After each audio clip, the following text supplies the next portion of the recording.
সন্দেহজনক ভাবছে, কারণ ও হচ্ছে রাত্রে 12টার দিকে আসতো, সকাল 6টা বাজে চলে যাইতো, আবার 5টা বাজে আসতো, আইসা 7টা বাজে চলে যাইতো, মানে সন্ধ্যা 5টা 5:30টার দিকে আসতো, 7টার দিকে চলে যেত। তো ওর এই আলগা আলগা আসা যাওয়াটা মানুষ সন্দেহজনক ভাবত। আসসালামু আলাইকুম, আমি জাহিদা। আমি বিগত 24 সালে ট্রাস্ট অ্যাক্টিভ এজেন্সির মালিক আব্দুল মতিনের এখানে চাকরি করতাম। চাকরির সুবাদে আব্দুল মতিনকে আমি চিনি, ওইখানে চাকরি করতাম, ওই বাসাতেই, ওনার বাসাতেই থাকতাম। সেখানে পুলিশ সদস্য কনস্টেবল আবু তাহের মোল্লা নামে এক পুলিশ সদস্য আসতো। সেখানে দীর্ঘদিন যাতায়াতের পরে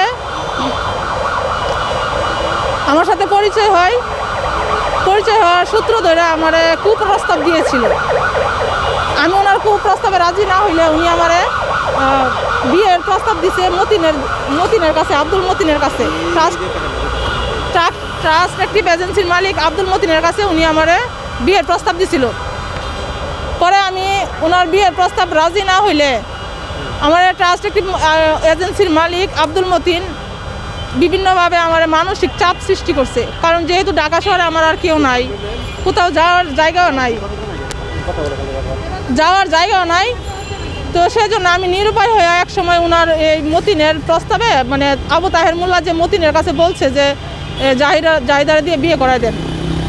পরে এক সময় আমি বাধ্য হয়েছি ওনাদের চাপে বিয়ে করার জন্য, বিশেষ করে আবু তাহের মোল্লাকে। আবু তাহের মোল্লা হচ্ছে পুলিশের কনস্টেবল। উনি তখন উত্তরা পূর্ব থানায় কর্মরত ছিলেন।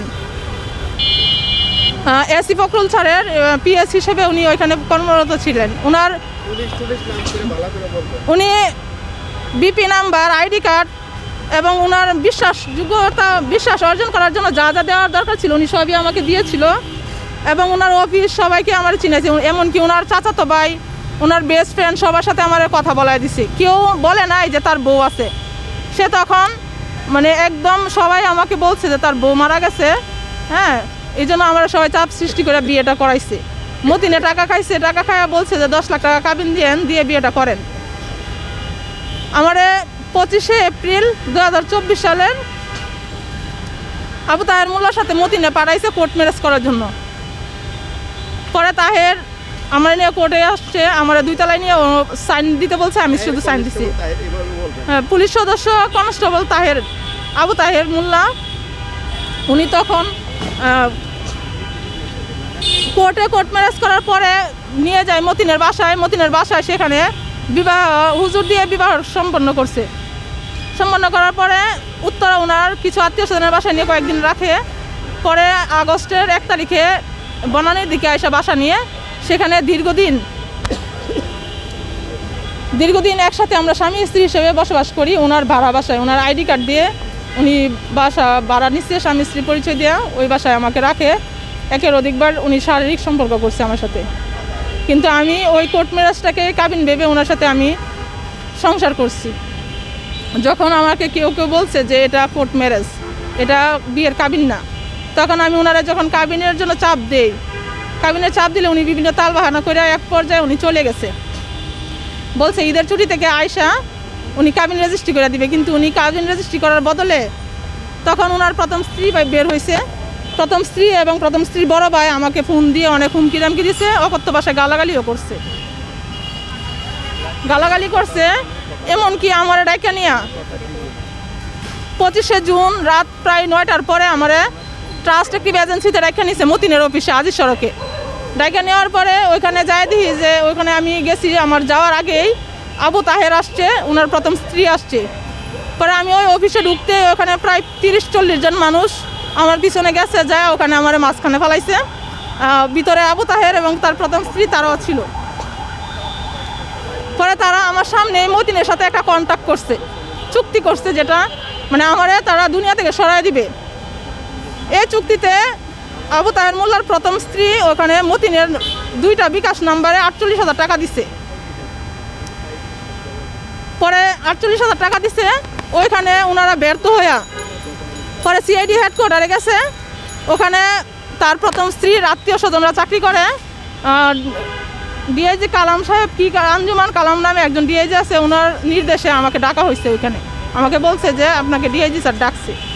এ কথা বইলা রাজারবাগ পুলিশ লাইন 1 নম্বর লাইনের এখানে হোয়াইট হাউস বলে একটা রেস্টুরেন্ট আছে, ওইখানে 2 তলায় আমাকে ডাকছে।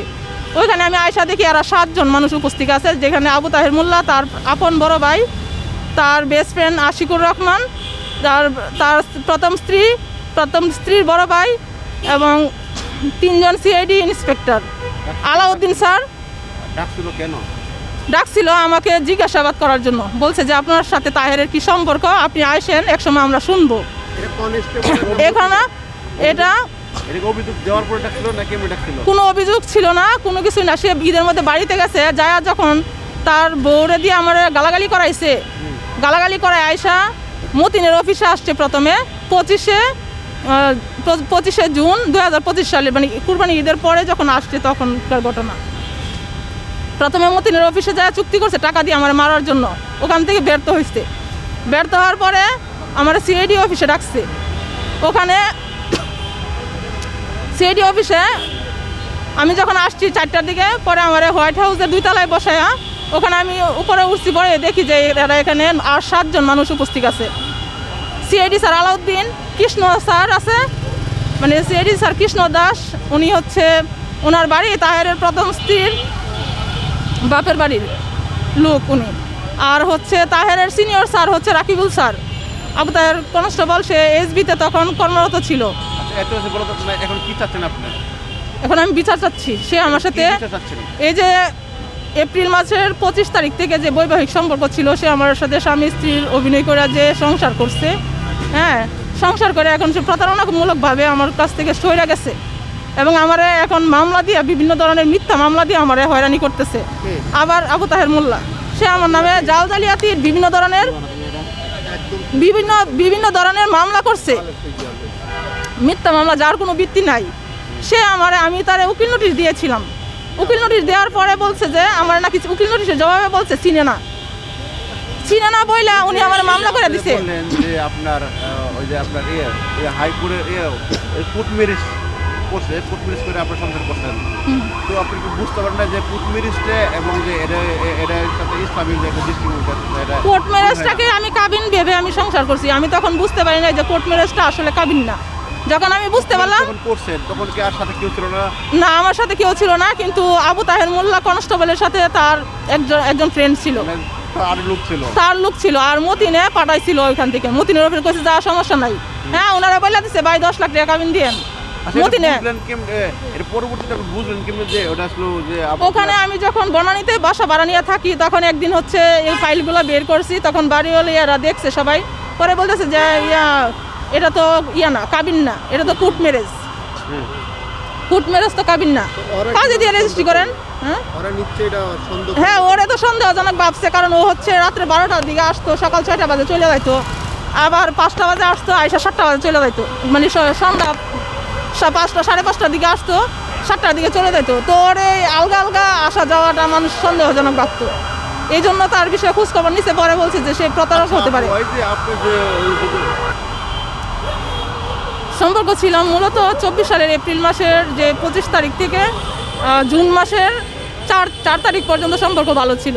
এরপরে যায় আমি যখন কাবিন রেজিস্ট্রির জন্য চাপ দেই, বুঝার পরে আরো 3-4 মাস সম্পর্ক ভালোই ছিল। বলছিল যে বলছে না কাবিন রেজিস্ট্রি করে দিবে, ভালো ছিল। ও আমার কখনো বুঝতে দেয় না যে চলে যাবে, এভাবে কোনোদিন মানে বাসায় আসেও নাই। কিন্তু লাস্ট আমি তখন ওনাকে সন্দেহ করছি, যখন 30শে মে উনি বাসায় ছিল। 30শে মে রাত্রে 12টা বাজে আসছে, আয়সা ভোর 5টা বাজে চলে গেছে।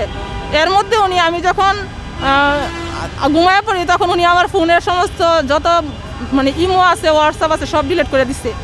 অবশিষ্ট যে একটা হোয়াটসঅ্যাপ আছে, ওটাতে হচ্ছে 28শে এপ্রিল 2024 সাল থেকে যে জুন মাসের 3 তারিখ পর্যন্ত কিছু কথাবার্তা, কিছু মেসেজ, কিছু ডকুমেন্টস, উনি যে কাজকর্ম করতো আউটসোর্সিং, যে তার পুলিশের বাইরে যে কাজকর্ম করতো, ওগুলোর কিছু ডকুমেন্টস আছে। শুধু একটা হোয়াটসঅ্যাপ অবশিষ্ট আছে, ওটা উনি দেখে না, এই জন্য হয়তো আছে। হ্যাঁ, ওই হোয়াটসঅ্যাপ চেক করতে পারেন, ওই হোয়াটসঅ্যাপে উনি কি কাজ করছে, কতদিন। এখন যে আপনি তার নামে একটা অভিযোগ নিতে আসছেন, দেওয়ার জন্য আসছেন, তো কি প্রমাণ আছে যে আপনার সাথে তার মানে সম্পর্ক হয়েছে? এখন যে বাসায় থাকতো, ওই বাসায় আপনারা যা পারলে ওখানে তদন্ত করতে পারেন। কথা বলতে পারে বা কোনো কিছু বলতে পারে। মিথ্যা কথা যদি বলে, উনি যদি আমাদের কিছু নাই বা হয়, আমাকে যদি নাই ছিল, ওনার যদি কোনো কিছু নাই, ওনার আইডি কার্ড, বিপি নাম্বার, এগুলো আমি কোত্থেকে আনলাম? ওনার বাড়ি হচ্ছে বগুড়া। হ্যাঁ, তো সেই ক্ষেত্রে এখানে আমি ওনার নামে মিথ্যা কথা কেন বলবো? আপনারা সেটা সঠিক তদন্ত করেন। আমি সেই সঠিক তদন্তের মাধ্যমে সুষ্ঠু বিচার চাই। আমি কারো বিরুদ্ধে মিথ্যা অভিযোগ দিতে চাই না। এখন যে আপনি মিথ্যা কথা বলতেছেন, এটা প্রমাণ কি? এটার প্রমাণ সঠিক তদন্তের সাপেক্ষে আপনারা দেখেন, সুষ্ঠু বিচার করেন। যদি আমি তদন্তের মাধ্যমে যদি আমি অপরাধী হই, আপনার বিচার করবেন। উনি যদি অপরাধী হয়, ওনার বিচার করবেন। উনি অলরেডি আমাকে মিথ্যা মামলা দিয়ে হয়রানি করতেছে। আচ্ছা, উনি আপনাকে মামলা দিয়েছে? হ্যাঁ, এখন আপনি কি মামলা দিয়েছেন? আমি ওনার পরে দিয়েছিলাম, যার হচ্ছে বনানী থানায় আমি 3 মাস ধরে ঘুরতেছি। তারা আমাদের মানে তেমন একটা গুরুত্ব দিতেছে না। হয়তো ওনার স্বরাষ্ট্র মন্ত্রণালয়ের উপর মহলে ওনার বেশ কিছু লোক থাকার কারণে ওনার বিরুদ্ধে কেউ অ্যাকশনে যাইতে চাইতেছে না।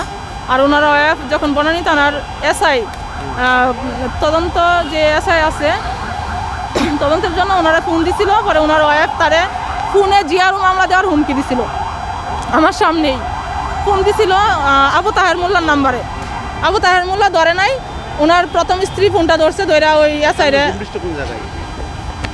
আমার হোম ডিস্ট্রিক্ট কিশোরগঞ্জ। ওর বাড়ি কোথায়? ওনার বাড়ি হচ্ছে বগুড়া। নাম কি জানি? আবু তাহের মোল্লা, পুলিশ।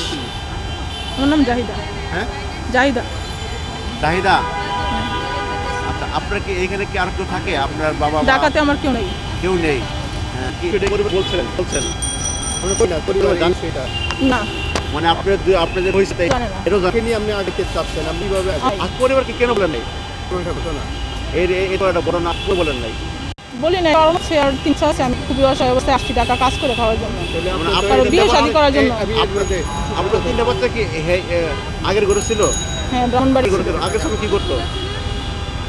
ওটা কাটে। আগের সময় কি করতো? বাড়িতে আসছে। বাড়িতে আছে? ওটা আপনি ডিভোর্স দিয়ে দিচ্ছেন নাকি? ওটা হ্যাঁ। এটার কারণে ডিভোর্স দিচ্ছেন নাকি? বর্তমানে এটার কারণে ডিভোর্স দিচ্ছেন না আগে ডিভোর্স দিচ্ছেন? 7 বছর আগে ডিভোর্স দেওয়া। 7 বছর আগে ডিভোর্স দিয়েছিলেন? আর এইটা ডিভোর্সের কতদিন পরে হয়েছে? ডিভোর্সের প্রায় 3-4 বছর পরে, 7 বছর পরে হয়েছে। 7 বছর হয়েছে পুরো হয়েছে। আর ওই সন্তানদের বয়স কিরকম? আরো তারও ধরেন। সবারই 10 বছরের উপরে। হ্যাঁ, 10 বছরের উপরে। তাহলে সন্তানেরও জানেন আপনার এই বিষয়টা? না, এই পোস্ট ম্যারেজটা করছিলেন যে এখানে কত লক্ষ টাকা ছিল? 10 লক্ষ টাকা কাবিন দেনমোহর ছিল। আপনি কি এই দেনমোহরের উপর ভিত্তি করে আপনি খুশি হয়ে কি তার উপর কি আপনি হ্যাঁ, আমি ওটাকে বিশ্বাস করছিলাম। আর এই দেনমোহর ওই 10 লাখ টাকা কাবিন, ওটা দেখে আমি অনেক খুশি ছিলাম। মানে ওই আমি কখনোই ভাবতাম না যে এটা কাবিন না। এখন সর্বশেষ আপনি কি চাচ্ছেন এখন এটা বলবেন? এখন আমি সঠিক তদন্তের মাধ্যমে ওনার সুষ্ঠু বিচার